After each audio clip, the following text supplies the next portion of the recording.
মনে মনে ভাবিস না মনের মতো কয়দিন ঘুরে ফিরে মরে যাব, কোনো হিসাব দেওয়া লাগবে না। হাসরের ময়দানে আসামির কাঠগড়ায় দাঁড়াইয়া জবাব দিতে হবে, বান্দা আল্লাহর দেয়া নিয়ামতের হাতটা কোন কাজে ব্যবহার করেছো? আমার আল্লাহ হাত অনর্থক দেন নাই, দুটো চোখ দিয়েছেন আল্লাহ বিনা কারণে দেন নাই, দুটো কান দিয়েছেন বিনা কারণে না, অন্তর দিয়েছেন বিনা কারণে না।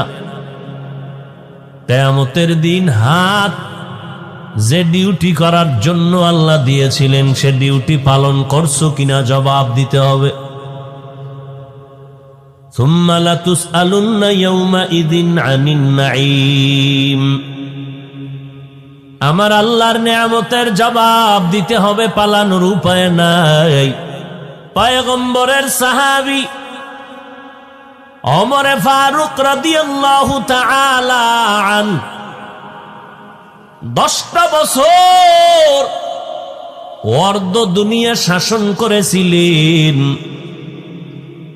বাংলাদেশের মতো একটা ভূখণ্ড নয়, অর্ধেক দুনিয়া শাসন করেছিলেন খেজুর পাতার বিছানায় বসে।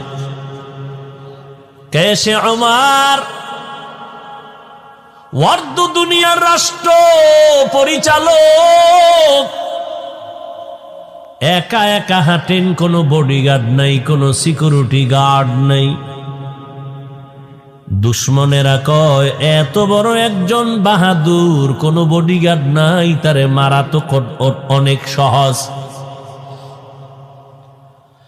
ওমরকে মারার জন্য দুশ্মন পেছনে লেগে গেল, গোয়েন্দা কখন ওমরকে নির্জনে পাও বলবা হত্যা করার জন্য লোক রেডি। হঠাৎ আওয়াজ আসলো, চেটিয়াল ময়দানে ওমর আরামে ঘুমায়, একা একা কেউ নাই। এবার জল্লাদ তরবারি নিয়ে আগায় ওমরের মারার জন্য। আল্লাহ বলেন আমি আল্লাহ যা চাই তাই হবে, বান্দা চাইলে কিছুই হবে না।